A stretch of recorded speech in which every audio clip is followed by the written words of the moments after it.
কোরআন মাজিদে আল্লাহ সুবহানাহু ওয়া তাআলা 70 থেকে 180 নম্বর আয়াত মধ্যে আলোচনা করেছে উলামায়ে সুমানে উলামায়ে ক্রাইম যারা এই সব নেশাগুলোকে মানুষের সামনে খবরদার হারাম ফোঁটা দেয় না। কেন বলতে ভাইজান? কেন হুজুর নিজে যে জর্দা খায়, হুজুর নিজে যে গুল করে, হুজুর গুল করতে করতে করতে একদম মসজিদে ধাপি পর্যন্ত উঠে পড়েছে, আছে না? ধাপি উঠে পড়ছে। যারা এখন জর্দা করে খায় তারা বলতে এরকম বিড়িকে হারাম ফোঁটা দেবে? যারা জর্দা খায় তারা কখনো সিগারেটকে হারাম ফোঁটা দেবে? কখনো হারাম ফোঁটা দেবে না। তাদের কাছে বলে ঘুরে ঘুরে জর্দা খাওয়া, গুল খাওয়া এগুলো হারাম না, এগুলো হচ্ছে মুকরু।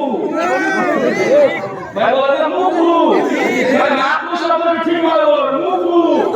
বাঙালি মানুষ আমরা বুঝি না চাচা, মাকরু আর মুকরু দেয় বলে বাংলা কোথায় খারাপ জিনিস? কি জিনিস?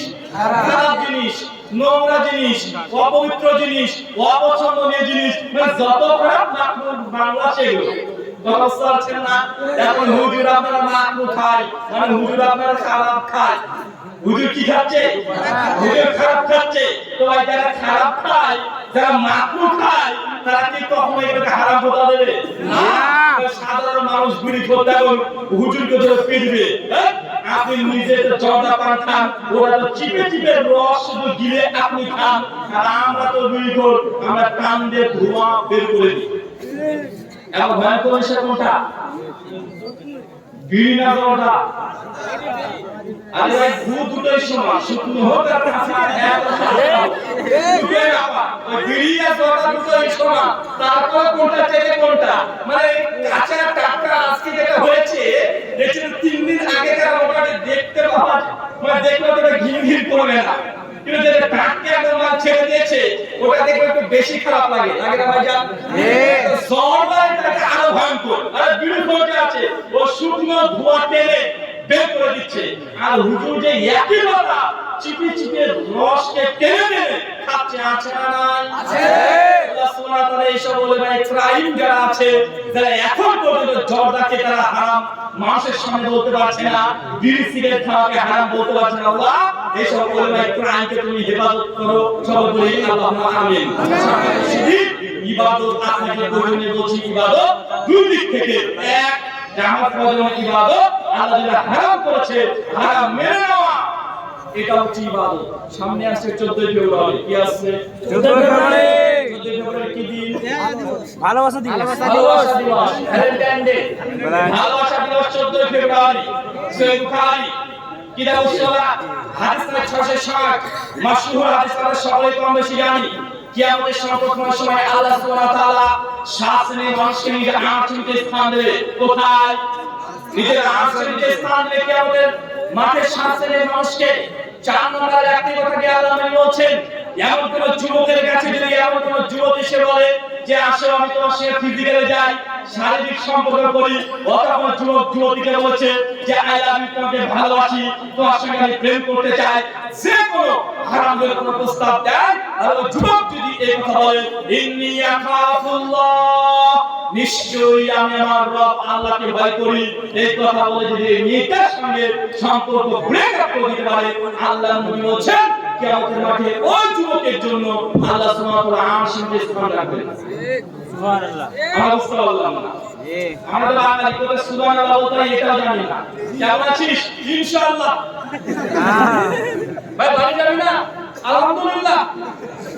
মানে কোথায় সুবহানাল্লাহ, কোথায় ইনশাআল্লাহ, মাশাআল্লাহ, এটাও জানি না। আমি খুব মনে পড়ে, আমি একটা বাড়িতে গিয়েছিলাম প্রোগ্রাম করতে গিয়ে, তো একটা ছোট্ট ছেলে ও হাঁটতে হাঁটতে আসছে, পড়ে গেছে। আমি বলছি ইন্নালিল্লাহ, ওর ভাব দেখছে আমাদের গোল গোল চোখ করে তাকাচ্ছে। আমি ব্যাপারটা বুঝতে পারলাম না, একদম ভেঙে গেছে একটা ভাব। আমি যখন ইন্নালিল্লাহ বলেছি, পরের সময় আমাকে খেতে দেওয়ার আগে হচ্ছে মহামানুষ একটা কথা বললো, আচ্ছা বলে বলছে আমার ছেলেটা একটু অসুস্থ, ভালো, কিন্তু আপনি আমার ছেলের নাম হতে কেন ইন্নালিল্লাহ বলছেন? বাঙালি মনে করে ইন্নালিল্লাহ এই দোয়াটা শুধুমাত্র মানুষ মরে গেলে করতে হয়। আমরা যদি কোনো জিনিস হারিয়ে যায় তবুও ইন্নালিল্লাহ বলতে পারবেন, কারেন্ট চলে গেছে, হঠাৎ করে কারেন্ট চলে গেছে, এখন ইন্নাল্লাহ বলা যাবে, কথা বুঝতে পারছেন? যখন কোনো খুশির সংবাদ পাবেন কি বলতে হবে? আলহামদুলিল্লাহ। সমস্ত প্রশংসা আল্লাহর জন্য। আশ্চর্যজনক কোনো খবর শুনেছেন, আশ্চর্যজনক কথা শুনেছেন, অবাক হয়ে গেছেন, এরকম যদি কোনো ঘটনা শুনেন সে সময় কি বলতে হবে? সুবহানাল্লাহ। যদি ভবিষ্যতে প্রকাশ করবেন বা বলবেন, এরকম ভবিষ্যৎ যদি হয় সেক্ষেত্রে কি বলতে হয়? ইনশাআল্লাহ। ইনশাআল্লাহ। আর খুব সুন্দর জিনিস দেখতে ভালো লেগেছে, তাও কি বলবেন? মাশাআল্লাহ। তো মুসলমান তোমাকে চারটে জিনিস শিখে যা, কারণ কোথায় কি বলতে হবে এটা আমি জানি না। আল্লাহ সুবহানাহু ওয়া তাআলা তোমাকে চারটে জিনিস আজকে আলোচনার সময় থেকে প্রত্যেককে বাইক মধ্যে নিয়ে যাওয়ার তৌফিক দান করো। সকলে বলি আল্লাহুম্মা আমিন। ইবাদত চাচা কয় দিক থেকে হয়? কোন দিক থেকে? এক, আল্লাহ তা আদেশ করেছে এটাও ইবাদত, আল্লাহ তা নিষেধ করেছে এটাও ইবাদত। যারা যুবকরা কোন হারাম সম্পর্কে আছে, যারা প্রেম ভালোবাসায় একের সঙ্গে যুক্ত আছে, চাই সেটা মেয়েরা হোক আর ছেলেরা হোক, যারা প্রেম প্রীতি এখনো করছে, বিয়ের আগে যত সম্পর্ক আছে একজন ছেলের সঙ্গে মেয়ে, এগুলো সবগুলো কি? কথা বলেন, সবগুলো হারাম। আজকে হাদিস শুনলে সহিহ বুখারী, কথা বলে সহিহ বুখারী, বলে সহিহ বুখারী, হাদিস নম্বর 660, হাদিস নম্বর 660। আল্লাহ বলেছেন যদি হারাম সম্পর্ক ছেদ করে দেন শুধুমাত্র আল্লাহর ভয়ে, তাহলে আল্লাহ সুবহানাহু ওয়া তাআলা কিয়ামতের মাঠে নিজ আরশের স্থান দেবে। হাদিস কি মুখস্থ হয়েছে? সারাটা মুখস্থ হয়েছে? শুধু মুখস্থ না, এখনই আলোচনা শেষ হবে মোবাইলটা পকেট থেকে বের করতে হবে, যদি আপনার গার্লফ্রেন্ডটাকে মেসেজ লিখতে হবে যে কাকে ক্ষমা করবেন, এই হাদিস আমার জানা ছিল না, ভুল করেছি, অন্যায় করেছি, আল্লাহ বলেছেন হারাম সম্পর্ক যদি আমি বিদেশে আপনি ব্রেকআপ করে দিই তাহলে আল্লাহ সুবহানাহু ওয়া তাআলা আরশের স্থান দেবে, আজ থেকে তোমার সঙ্গে ব্রেকআপ। যদি আল্লাহ সুবহানাহু ওয়া তাআলা চান, তাকদীরে যদি থাকে তোর বাবাকে আমি প্রস্তাব পাঠিয়ে দেব বিয়ের জন্য, যদি তাকদীরে থাকে তুমি কে নিয়ে হালাল ভাবে চাই, হারাম ভাবে চাই না, এই কথা বলে যদি আপনি উঠতে পারেন, নিয়ে যদি করতে পারেন, এটা ইবাদত কি ইবাদত নয়? ইবাদত। আচ্ছা, কারা কারা প্রেম ভালোবাসার সঙ্গে যুক্ত আছে হাত তোলেন। কারা কারা আছে? কেউ নাই? জি আছে। কি বাবা আজকে কথা বস করতে এসেছি, এটা তো বস করে লাভ নাই, সবই তো ফেরেশতা। এমনি খায় না, প্রেম করে না। আচ্ছা পরকীয়া কারা কারা করে বিয়ের পরে? বিয়ের পরে পরকে বসেন না? পরকে কোনটা? মানে আপনি বিয়ে করেছেন, বিয়ে করে আপনার বউ অলরেডি একটা আছে, বউ থাকার পর আরেকটা প্রেম করছে, ওভারটা এটা কি? ওভারটা এটা হচ্ছে পরকীয়া। এই রিপোর্ট আপনাদের শুনিয়ে যায়, আমাদের ইন্ডিয়া রিপোর্ট চাচা, Times of India, Times of India 2019 সালের 11 ফেব্রুয়ারি পৃষ্ঠা নাম্বার 23 এ তারা বলছেন ভারতবর্ষে বিবাহিত কাপলদের মধ্যে শতকরা 78% ছেলেরা বিয়ের পরে পরকীয়া করে। জি ঠিক কত আছে? 78%। যেসব মা বোনেরা এসে শুনে নেন, আপনার সঙ্গে যত ফেরেশতা মনে করেন না কেন, ভারতবর্ষের রিপোর্টে বলছে শতকরা 78% ছেলেরা, মানে আপনার স্বামীরা 78% ছেলেরা বিয়ের পর পরকীয়া করে। বিয়ের আগে না, বিয়ের পরে, মানে 3 বছর ছেলে আছে, 10 বছরের মেয়ে আছে, বউ আছে অপূর্ব সুন্দরী, তারপরেও এই লোকটা, এই ব্যক্তিটা প্রেম করছে, মানে পরকীয়ায় লিপ্ত আছে। এটা কাদের রিপোর্ট? এটা ছেলেদের রিপোর্ট।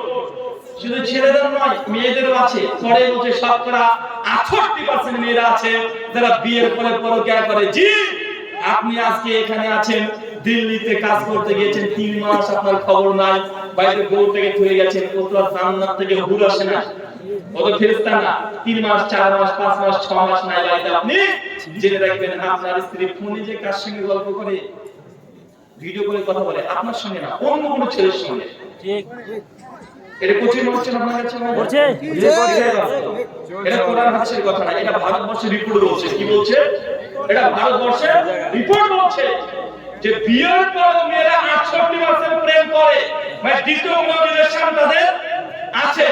আর বিবাহিত পুরুষরা বিয়ের পরে 78% এরা প্রেম ভালোবাসার সঙ্গে একদম আবদ্ধ আছে।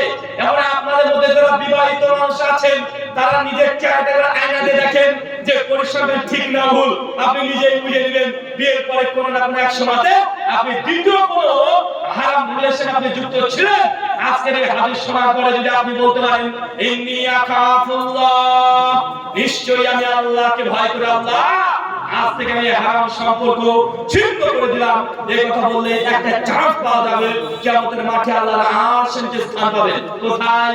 কথা বলেন, আল্লাহর আরশের নিচে স্থান পাবেন। আল্লাহ সুবহানাহু ওয়া তাআলা আমাদের প্রত্যেককে হারাম সম্পর্ক থেকে বিরত থাকার তৌফিক দান করো। সকলে পড়ি আল্লাহুম্মা আমিন। সম্মানিত সুধী, আমাদের সমাজে ইবাদতের নামে অনেকগুলো চলে। প্রথমে একটা ইঙ্গিত করেছিলাম, দেখবেন মানুষ যদি মারা যায় দুই কোয়ালিটির মানুষ বেশি খুশি হয়। কয় শ্রেণী? হিন্দুদের মধ্যে নাপিত, কে বলেন তো? হিন্দুদের মধ্যে নাপিত, আর মুসলমানের মধ্যে কিছু হুজুর, কে বলেন তো ভাইয়া? নাপিত কেন খুশি হয়? নাপিত খুশি এই জন্য হয়, কোন এলাকাতে যদি একবার মারা গেছে, নাপিত দেখবেন হিন্দু পরিবারের আশেপাশে ঘুর ঘুর ঘুর ঘুর ঘুর ঘুর ঘুরে বেড়ায়। আর এসে বলল, দাদা সবারই তো বাবা থাকে, চিরদিন কেউ থাকে না দাদা, আপনার বাবা মারা গেছে, ঈশ্বর আপনার বাবাকে স্বর্গীয় করুন।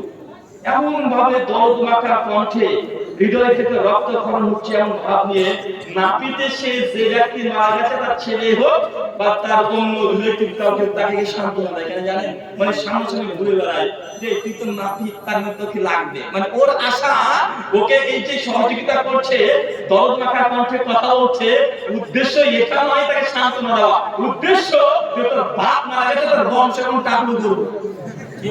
তাই এত দরদ মাখার কথা বললাম, অর্ডার দিলে আমি পাই টাক করা। বুঝতে পারছেন না? মানে খুব খুশি, মরবে একজন 14 মুষ্টি টাকলু হবে। আর আমাদের হুজুর যারা আছে, কিছু কিছু হুজুর দেখবেন বেদাতি, যারা ওলেমায়ে কেরাম, যারা ধর্মকে ব্যবসা করে ফেলেছে, এদেরকে দেখবেন যদি আপনি মানে খুব কষ্ট করে বলেন যে মৌলভী সাহেব কিছু মনে করেন না, 3 দিন আগে বাবা মারা গেছে, একটু আপনি দোয়া করে দিয়েন, মৌলভী সাহেব সঙ্গে সঙ্গে বলবে মনে মনে আলহামদুলিল্লাহ, ঠিক আছে আলহামদুলিল্লাহ দোয়া করে দেব। বাসা না নাই, ও মনে মনে আগে আলহামদুলিল্লাহ বলে পরে ইন্নালিল্লাহ বলে, কারণ ও জানছে একটা মানুষ মরেছে মানে 3 দিন 7 দিন 11 দিন 40 দিন প্রতিদিন এখন চলবে মিলাদ, এখন চলবে খাওন। হুজুরের কাছে কত কি আছে, 40 দিনের দিনে যখন মিলাদ হচ্ছে, বাড়িতে বড় আয়োজন হচ্ছে, 40 খানা হচ্ছে, তখন আপনি গিয়ে বলছেন যে মৌলভী সাহেব আমার আব্বা